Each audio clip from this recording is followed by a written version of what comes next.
ഹസ്കർ ഉൾപ്പെടെയുള്ള ആൾക്കാർക്ക് ചില തെറ്റിദ്ധാരണ ഉണ്ട്, അതൊന്നും തിരുത്തണം.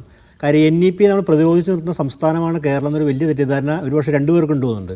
തെറ്റാണത്. അതായത് 2 PM ഉഷ PM ശ്രീ എന്ന 2 ഫണ്ടുകളാണുള്ളത്. ഒന്ന് ഉന്നത വിദ്യാഭ്യാസ PM ഉഷ. ഈ PM ഉഷ ഫണ്ട് കേരളത്തിലെ എല്ലാ സർവകലാശാലയും, ഞാൻ മനസ്സിലാക്കുന്ന 4-5 സർവകലാശാല, എല്ലാ സർവകലാശാല വാങ്ങിക്കഴിഞ്ഞു. ത്വരിതഗതിയിൽ അത് ഒരു സമയക്ലിപ്തത പറഞ്ഞിട്ടുണ്ട്. ആ സമയക്ലിപ്തതയ്ക്ക് അകം അവിടെ ആ പണം തീർക്കാനുള്ള ത്വരിതഗതിയുള്ള പ്രവർത്തനം നടന്നുകൊണ്ടിരിക്കുകയാണ്, കാര്യക്ഷമമായി തന്നെ. ആ പണം വാങ്ങിയിട്ടുണ്ട്. രണ്ടാമത്തെ കാര്യം, NEP ഉന്നത വിദ്യാഭ്യാസമായി നടപ്പാക്കിയിട്ടുണ്ട്. എന്തിനാ ഇത്?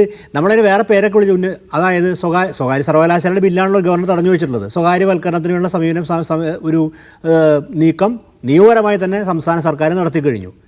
ടെക്നോളജി എനേബിൾഡ് ലേണിംഗ് വന്നു കഴിഞ്ഞു. ഇന്ത്യൻ നോളജ് സിസ്റ്റമാണ് തർക്കവിഷയം നിന്ന് ഇന്ത്യൻ നോളജ് സിസ്റ്റം ബദലായിട്ട് കേരള നോളജ് സിസ്റ്റം എന്ന് പറഞ്ഞൊരു പുതിയൊരു സംവിധാനം കൊണ്ടുവന്നിട്ടുണ്ട്. അതേസമയം തന്നെ ഈ NCERTയുടെ ഈ സിലബസിൻ്റെ അകത്ത് വരുത്തിയ റിവിഷൻ, അതായത് മുഗൾ ചരിത്രമൊക്കെ എടുത്ത് മാറ്റിയ റിവിഷനെ കേരളം പ്രതിരോധിച്ചിട്ടുണ്ട്. അതിന് ബദലായിട്ട് ടെക്സ്റ്റ് ബുക്ക് കേരളത്തിൽ വിദ്യാഭ്യാസ വകുപ്പ് ഇറക്കിയിട്ടുണ്ട്. അപ്പോൾ അതാണ് നമ്മുടെ സ്കൂൾ വിദ്യാഭ്യാസത്തിൽ. മറ്റേ ദേശീയ കരിക്കുലം അനുസരിച്ചുള്ള വിമർശനം എന്താ പറയുക, നമ്മുടെ ബഹുമാനപ്പെട്ട ഉന്നത വിദ്യാഭ്യാസ മന്ത്രി ഉന്നയിക്കുകയും അതനുസരിച്ച് ബദൽ കരിക്കുലത്തിൻ്റെ ഒരു പഠന കമ്മിറ്റി, എനിക്ക് തോന്നുന്നു പ്രഭാത് പട്നായക് അധ്യക്ഷനായിട്ട് ഒരു കമ്മിറ്റി നിയോഗിച്ചിട്ടുണ്ട്. പക്ഷേ അതൊന്നും സർവകലാശാലയുടെ ഓട്ടോണമി നിലനിൽക്കുന്നിടത്തോളം കാലം ഈ അങ്ങനെയുള്ള കരിക്കുലം നടപ്പാക്കുന്നില്ല. പക്ഷേ ഈ ഫണ്ട് നമ്മൾ വാങ്ങിയിട്ടുണ്ട്, നമ്മൾ നടപ്പാക്കിയിട്ടുണ്ട്. NEPയുടെ അടിസ്ഥാനപരമായിട്ടുള്ള സങ്കല്പങ്ങളെ കൂടെ നടപ്പാക്കിയിട്ടുണ്ട്. അത് നടപ്പാക്കിയെന്ന് ഈ സംഘടനാ നേതാക്കൾ തന്നെ ബഹുമാന ചാൻസലർ മുമ്പാകെ പറയുന്നത് ഞാൻ കേട്ടിട്ടുണ്ട്, ഞാൻ സാക്ഷിയാണ്. അപ്പോൾ അതൊക്കെ നടപ്പാക്കി കഴിഞ്ഞിട്ടുള്ള കാര്യം, അപ്പോൾ ഇല്ലാത്ത കാര്യം നമ്മൾ പറഞ്ഞാൽ ശരിയല്ല. അപ്പോൾ ആ തെറ്റിദ്ധാരണ നമ്മൾ നീക്കണം. അപ്പോൾ NEP എന്ന് വിളിക്കുന്ന ഉന്നത വിദ്യാഭ്യാസം, NEP എന്ന് പറയുന്ന വിദ്യാഭ്യാസം, ഉന്നത വിദ്യാഭ്യാസം മറ്റേ പൊതുവിദ്യാഭ്യാസമാണ്. അപ്പോൾ ഉന്നത വിദ്യാഭ്യാസ മേഖലയിൽ എനിക്ക് ഉറപ്പ് പറയാൻ പറ്റും ആ മേഖല പല കാര്യങ്ങളും പ്രധാനപ്പെട്ട കാര്യങ്ങളൊക്കെ നടന്നു കഴിഞ്ഞിട്ടുണ്ട്. അതിന് നമ്മളൊരു കമ്മിറ്റി നിയോഗിച്ച് അതനുസരിച്ച് ചെയ്തിട്ടുണ്ടായിരിക്കാം, പക്ഷേ നടന്നു കഴിഞ്ഞ വസ്തുതയാണ്. ആ മിഥ്യാധാരണ നമ്മൾ ആദ്യം മനസ്സ് നീക്കണം. ഇനിയിപ്പോൾ പൊതുവിദ്യാഭ്യാസ മേഖലയിലാണെങ്കിൽ ഇപ്പോൾ PM ശ്രീ ഫണ്ടാണ് വരുന്നത്. അതിന് മുമ്പിൽ തർക്കം എന്ന് പറഞ്ഞാൽ ആദ്യകാലത്ത് ഐഡിയോളജിക്കൽ അതിനെ എതിർക്കുന്ന പേരിലാണ് ആ പണം വാങ്ങാതിരുന്ന വളരെ വ്യക്തി CPM ഒപ്പോസ് ചെയ്തിരുന്നു. ആ ഒപ്പോസ് ചെയ്തത് എന്തുകൊണ്ട് നയപരമായ മാറ്റം വന്നു എന്ന് വിശദീകരിക്കാൻ ബാധ്യതയുണ്ട്. കാരണം കഴിഞ്ഞ ദിവസങ്ങൾ വരെ ഇതിനെ ശക്തിയുക്തം NEPനെ എതിർക്കുന്നു, അല്ലെങ്കിൽ ഇതിൻ്റെ അകത്തുള്ള ഈ പറഞ്ഞ ഓൾട്ടർനേറ്റീവ് സ്കൂള്, അതുപോലെ തന്നെ ഈ കരിക്കുലത്തിൽ ചേഞ്ച്, കാവ്യവൽക്കരണം എന്നാണ് പൊതുവായിട്ടുള്ളൊരു ജനറിക് ടേം. ഈ കാവ്യവൽക്കരണം വരുന്ന പേരിൽ അതിന് എതിർത്തിരുന്ന ആൾക്കാർ എന്തുകൊണ്ട് അവസാന നിമിഷത്തിൽ 1400 ചില്ലാനം കോടി, അത് അത്ര നിസ്സാര തുകയാണെന്ന് എനിക്ക് തോന്നുന്നില്ല. കാര്യം സംബന്ധിച്ചുള്ള അതിനനുസരിച്ച് വലിയ നമ്മുടെ ഫണ്ട് സർപ്ലസ് ഉള്ള സംസ്ഥാനമൊന്നുമല്ലല്ലോ. 1400 ചില്ലാനം കോടി കിട്ടി നമ്മുടെ സ്കൂളിൽ നവീകരണത്തിന് കാര്യക്ഷമം ഉപയോഗിക്കാം. അതിൻ്റെ പ്രായോഗിക വശം ഞാൻ VD സതീശൻ പറഞ്ഞ അഭിപ്രായത്തോട് എനിക്ക് യോജിപ്പാണുള്ളത്. കാര്യം നമ്മൾ ആ പ്രായോഗികത കാണാതിരിക്കുന്നില്ല. പക്ഷേ അത്രയും സ്ട്രിങ്സ് ഉണ്ടോ എന്നുള്ള കാര്യം നമ്മൾ നോക്കേണ്ടി വരും. ആ സമയത്താണ് നമ്മൾ തമിഴ്നാടോടെ പോയി സുപ്രീം കോടതി പോയി. ദാമോദർ പ്രസാദ്, ഈ സർവ്വശിക്ഷാഭിയാൻ ഫണ്ട് കൊടുക്കാതിരിക്കാൻ പറയുന്ന ന്യായം കോടതി തള്ളിയതാണ്. ഈ മോദി സർക്കാരിന് കീഴിൽ പാർലമെന്ററി സ്റ്റാൻഡിംഗ് കമ്മിറ്റി തള്ളിയതാണ്. ഈ ന്യായം പറഞ്ഞ് നിങ്ങൾ ഫണ്ട് കൊടുക്കാതിരിക്കുകയെന്ന് പാർലമെന്ററി സ്റ്റാൻഡിംഗ് കമ്മിറ്റി തള്ളിയതാണ്. അത് നിയമപരമായി ഒരു തരത്തിലുള്ള വാലിഡിറ്റിയും ഇല്ല ഈ പണം കൊടുക്കാതിരിക്കാൻ. അവിടെയാണ് നമ്മൾ പൈസ വേണ്ടതെന്ന് പറഞ്ഞ് നമ്മുടെ രാഷ്ട്രീയ നിലപാട്. അതാണ് ഞാൻ ഈ ചർച്ചക്കിട്ട ടൈറ്റിൽ തന്നെ അതാണ്. ഇടത് നയത്തിന് എന്താണ് വില? 1400 കോടിക്ക് വിൽക്കാൻ കഴിയുന്നതാണോ ഇത്? അതെ. അപ്പോൾ ഇടത് നയത്തിൻ്റെ ഈ വ്യതിയാനം എന്ന് പറയുന്നത് കഴിഞ്ഞ ദിവസം വരെ ഈ പ്രോജക്റ്റിനെ നഖശികാന്ത് എതിർക്കുകയും അതിന് രാഷ്ട്രീയം എതിർക്കുകയും ചെയ്ത സമയത്താണ് ഈ മാറ്റം. പക്ഷേ നമ്മൾ NEPയെക്കുറിച്ച് നമ്മുടെ ക്ലാരിറ്റി നമുക്ക് വേണം. NEP നമ്മൾ നടപ്പാക്കിയിട്ടില്ല, വളരെ അതിനെ ചെറുത്ത് നിൽക്കുന്നുള്ള തെറ്റിദ്ധാരണൊന്നും നമുക്ക് ഉണ്ടാവുന്നത്ര ശരിയില്ല. കാര്യം 4 ഇയർ UG നടപ്പാക്കിയില്ലേ, അത് NEPയുടെ പദ്ധതിയുടെ ഭാഗമല്ലേ. അപ്പോൾ അങ്ങനെയുള്ള കാര്യങ്ങൾ നമ്മുടെ ദേശീയ ഒരു സംവിധാനത്തിനകത്ത് ഭാഗമായിട്ട് മാറിക്കഴിഞ്ഞിട്ടുണ്ട്.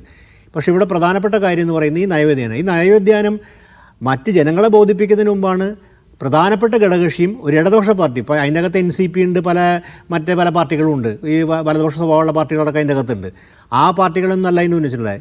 കമ്മ്യൂണിസ്റ്റ് പാർട്ടിയെ CPI എന്ന് പറയുന്നത് ഒരു സഹോദര പാർട്ടിയെ കമ്മ്യൂണിസ്റ്റ് സഹോദര പാർട്ടിയും അതിൻ്റെ അകത്ത് പ്രധാനപ്പെട്ട ഇടതുപക്ഷ പാർട്ടിയും കൺവിൻസ് ചെയ്തിട്ടില്ല. അതിൻ്റെ സംസ്ഥാന സെക്രട്ടറിയാണ് ഈ വന്ന് എതിരഭിപ്രായം പറയുന്ന കാര്യം ഇത് വാങ്ങാൻ പറ്റില്ല. അത് വളരെ എന്താ കടുപ്പിച്ച് തന്നെയാണ് പറയണത്. നിസ്സാരമായിട്ട് ഇതിലൊരു അപേക്ഷാ സ്വരത്തിലോ അല്ലെങ്കിൽ തന്നെ വിയോജിപ്പ് രേഖപ്പെടുത്തല്ല, ഒരു കാരണവശാലും വാങ്ങാൻ പറ്റില്ല. അപ്പോൾ രാഷ്ട്രീയമായ CPI ഒരു വിയോജിപ്പ് രേഖപ്പെടുത്തിയിരുന്നു. എന്തടിസ്ഥാനത്തിൽ? പ്രത്യശാസന അടിസ്ഥാനത്തിൽ, ഒരു ധനപാടിൻ്റെ അടിസ്ഥാനത്തിൽ വിയോജിപ്പ് രേഖപ്പെടുത്തിയിരിക്കുന്നു. അതിന് മറുപടി.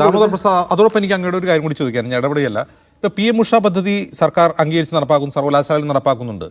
ഒന്നും കാണാതെ ഇപ്പോൾ NEP നടപ്പാക്കാൻ കഴിയില്ല, സർവകലാശാലയ്ക്ക് ഓട്ടോണമി ഉള്ളിടത്തോളം കാലം എന്ന് പറയുന്നു.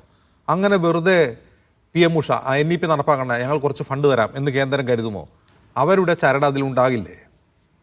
അല്ല, സർവകലാശാലയുടെ ഓട്ടോണമി സംരക്ഷിക്കുക എന്നുള്ള പ്രധാനപ്പെട്ട കാര്യം. അതിൻ്റെ പുറത്ത് പല തർക്കങ്ങളും നിലനിൽക്കുന്നുണ്ടെങ്കിലും സർവകലാശാലയുടെ ഓട്ടോണമിക്ക് സിലബസിൻ്റെ അകത്തൊന്നും കാര്യമായിട്ട് അങ്ങനെ ഇടപെടാൻ പറ്റില്ല. അങ്ങനെ ഇടപെടുന്നെങ്കിൽ തോന്നില്ല. മാത്രമല്ല ഇപ്പോൾ UGC ഇപ്പോൾ തന്നെ UGCയുടെ കരിക്കുലത്തിനെതിരെ കേരള സംസ്ഥാനം ഒരു കമ്മിറ്റി രൂപീകരിച്ചിട്ടുണ്ട്. പ്രഭാത് പട്നായിക്കാണ് എൻ്റെ അധ്യക്ഷൻ, എനിക്ക് തോന്നുന്നു, കമ്മിറ്റി രൂപീകരിച്ചത്.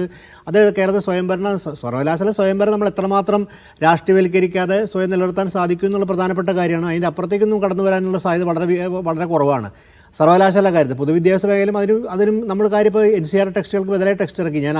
അതിന് വിശദാംശങ്ങളിലേക്ക് നമ്മൾ പോകേണ്ടി വരും. എങ്ങനെയാണ് അതിൻ്റെ അകത്ത് പ്രധാനപ്പെട്ട കാര്യം എന്നുണ്ടെങ്കിൽ ഇത് NEPയുടെ ഞങ്ങൾ അംഗീകരിക്കുന്നില്ല എന്ന് പറഞ്ഞുകൊണ്ട് എന്നാൽ NEP ഞങ്ങൾക്ക് ഈ പ്രത്യേകമായിട്ട് അംഗീകരിക്കേണ്ടി വരുന്നു പറഞ്ഞാൽ അതെന്താണെന്നുള്ള കാര്യം ഒരു കൺവിൻസിങ് അല്ല. അതെന്തുകൊണ്ടെന്നുള്ള കാര്യം വിശദീകരിക്കാൻ ബാധ്യതയുണ്ട്.